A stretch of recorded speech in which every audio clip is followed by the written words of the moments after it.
चलिए मित्रों, एक कदम सफलता की ओर। अपना टॉपिक चल रहा था राजस्थान के खारे पानी की झीलें। खारे पानी की झीलों में अपनी सबसे बड़ी जो झील है वो झील सांबर झील। सांबर झील को आपको समझने की आवश्यकता है।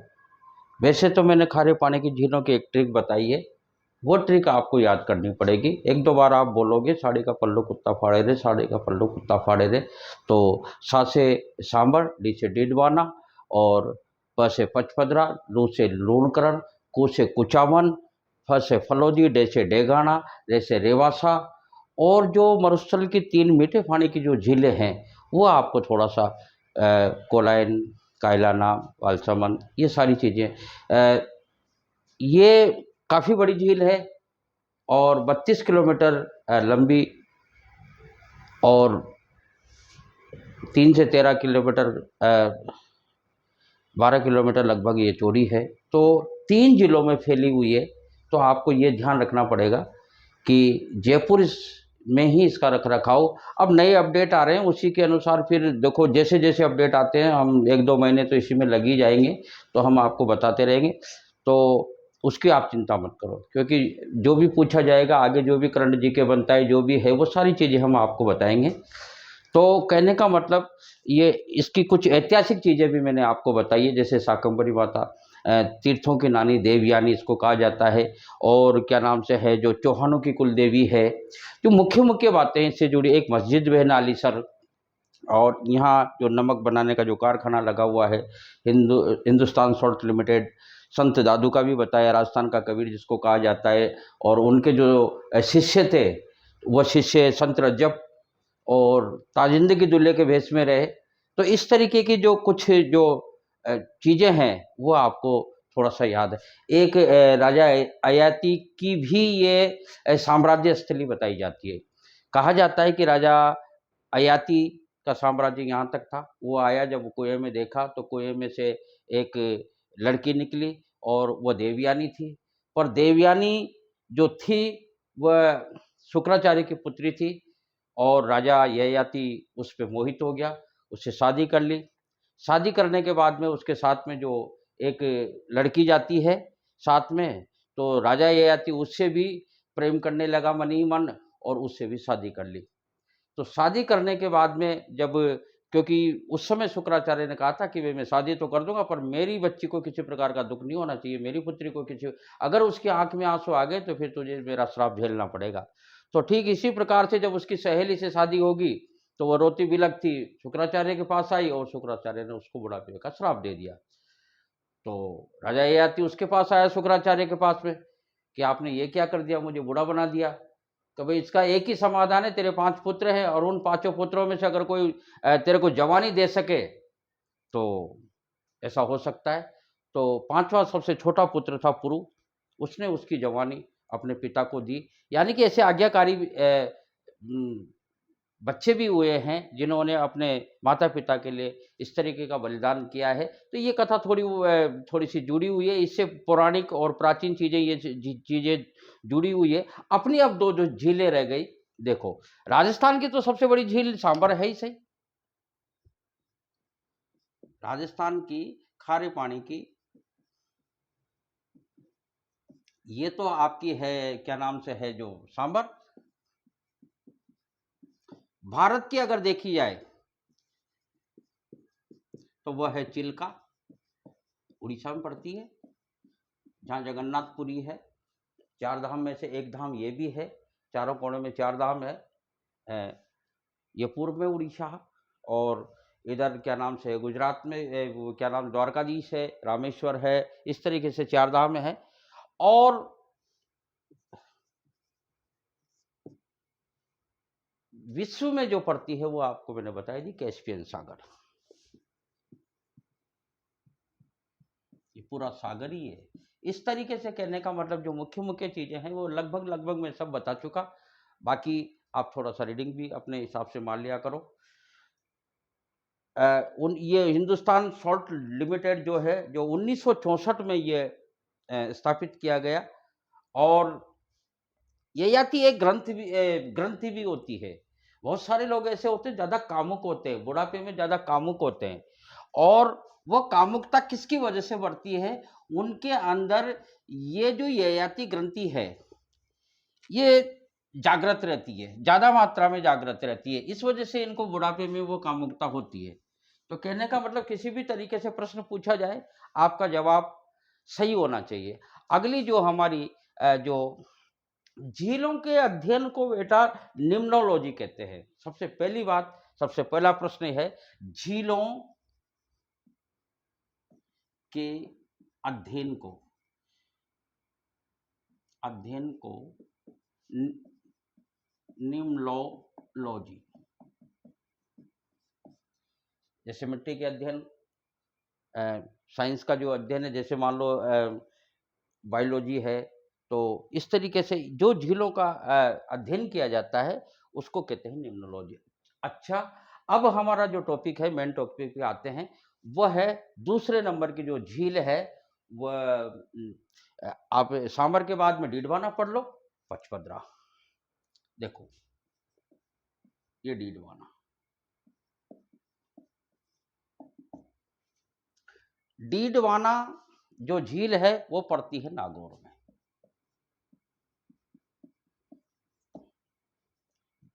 इस झील का नाम है खालदा,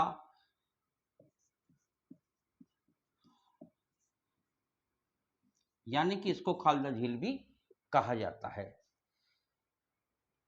इस झील के किनारे पे एक मंदिर है पाडा माता का, जिसको सर की माता भी बोलते हैं। कोष्टक में लिख देता हूं, सर की माता।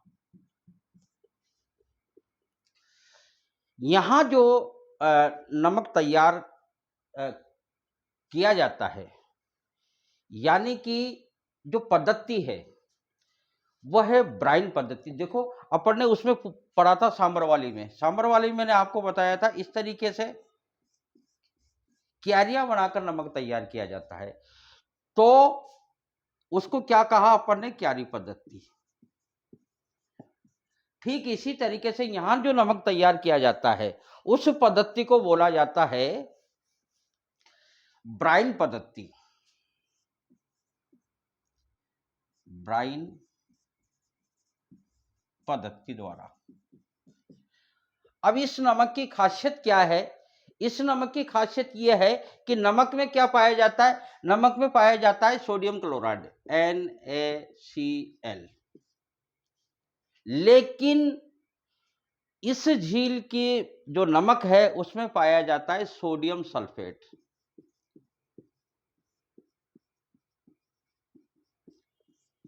यानी कि सोडियम सल्फेट खाने योग्य नहीं है। तो ये जो नमक है ये खाने योग्य नहीं है, बस यही याद रखने वाली बात है, खाने योग्य नहीं है। ये महत्वपूर्ण बात है। इस स्थानीय कुछ संस्थाएं, ये महत्वपूर्ण बात है इस झील की। स्थानीय यहाँ संस्थाएं हैं जो नमक तैयार करती है। स्थानीय संस्था वह है देवल। इस तरीके से ये आपकी डीडवाना झील की कुछ जो बातें हैं वो मैंने आपको लिखा दी। इसके बाद में जो झील आती है अपनी वह है पचपदरा।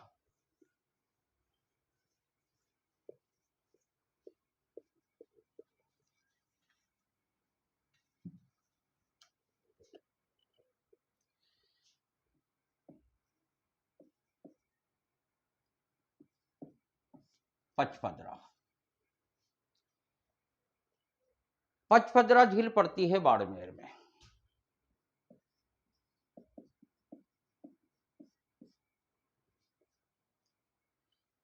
अब देखो पचपदरा, यानी कि ये झील तैयार करवाई किसने? पंचाभील ने। पंच से याद रह जाएगा, पंचाभील। पंचाभील ने NaCl, यानी कि सबसे श्रेष्ठ नमक, श्रेष्ठ का मतलब इसमें खारापन ज्यादा है, सबसे श्रेष्ठ नमक इस झील का है। सांबर झील में 65% प्रोटीन पाया जाता है, ये आप ध्यान रखना। नमक वो भी बढ़िया है, लेकिन सबसे खारा, जिसमें खारा, देखो सबसे खारी तो विश्व में सबसे खारी झील तो है टर्की में, यानी कि ओन झील। ओन झील है, वो पड़ती है टर्की में, यानी कि तुर्की में। भारत में जो सबसे बड़ी भी है, और एक झील है मृत सागर, उसका नाम ही मृत सागर है, उस झील का नाम। और एक है ग्रेट सॉल्ट लेक,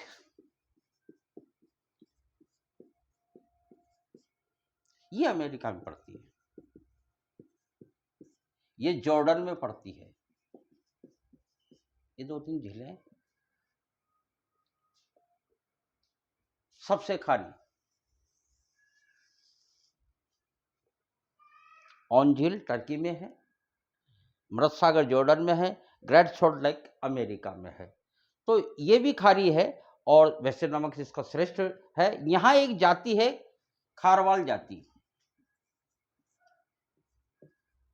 खारवाल जाति, ये जाति नमक तैयार करती है। देखो नमक खारा होता है तो आपको याद रह जाएगा खारवाल, पंच से रह जाएगा आपको पंचाभील। ये कुछ चीजें हैं जो आपको याद रखनी पड़ेगी। यहाँ की जो पद्धति है नमक तैयार करने की पद्धति, वह है कोशिया पद्धति। कोशिया पद्धति द्वारा नमक तैयार किया जाता है। एक झाड़ी पाई जाती है यहां पे, मोरली। उस मोरली झाड़ी, ये झाड़ी टाइप होती है, उसका झाड़ू बनाया जाता है, और उस मोरली झाड़ी के झाड़ू से नमक तैयार किया जाता है। यानी कि उसको वायु या रेस्त्राक बोलते हैं, उस पद्धति को वायु या रेस्त्रा पद्धति बोलते हैं। यहां कुएं होते हैं, ऐसे छोटे छोटे कुएं होते हैं, इन कुओं में ये नमक तैयार करते हैं। और एक क्षेत्र है हीरागढ़ क्षेत्र, हीरागढ़ क्षेत्र। इस क्षेत्र में नमक के कारखाने भी हैं, नमक के कारखाने।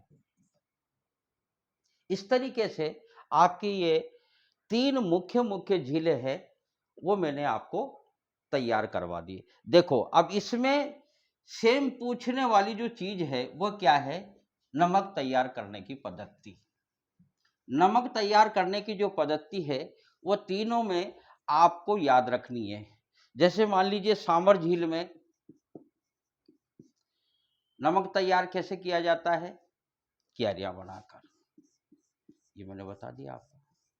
यानी कि यहां जो नमक तैयार किया जाता है वो क्यारी पद्धति से किया जाता है। ठीक है। दूसरा जो आपका झील पड़ती है वह डिडवाना।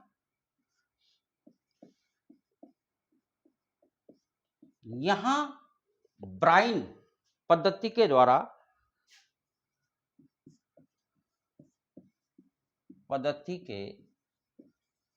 नमक तैयार किया जाता है। तीसरी झील आपकी अंतिम जो झील है वह है पचपदरा।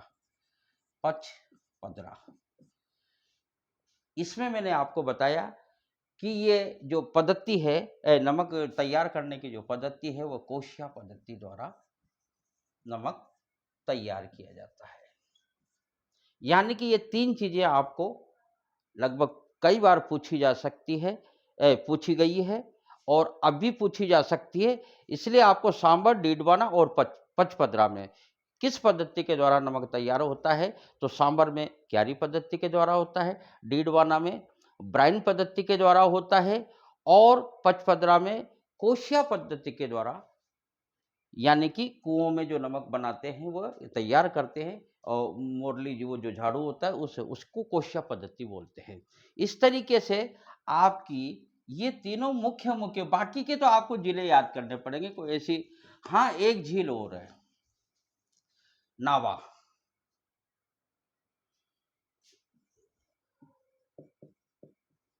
नावा पड़ता है नागौर में।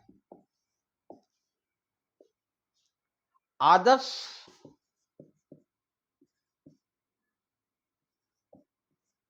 लवण की स्थापना यहां की गई, यानी कि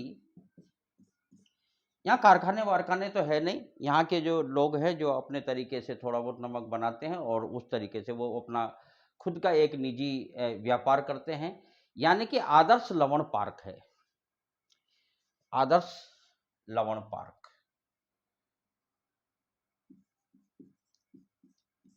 इस तरीके से ये अपना खारे पानी की झीलों का टॉपिक कंप्लीट होता है। अगली जो झीलें चलेगी बेटा, वो चलेगी मीठे पानी की झीलें। आपको पता है मीठे पानी की झीलें उदयपुर में हैं, पुष्कर पे हैं। तो इस तरीके से जो भी राजस्थान की पड़ रहे तो कश्मीर तो जाएंगे नहीं, तो राजस्थान में अधिकतर सारी जो झीलें हैं, कृत्रिम झीलें हैं, वो उदयपुर में पड़ती है मीठे पानी की झीलें। और जो कृत्रिम सबसे बड़ी जो झील है वो पुष्कर में है। तो इस तरीके से अपन जो अगला जो अपना टॉपिक रहेगा वो मीठे पानी की झीलें का रहेगा। धन्यवाद।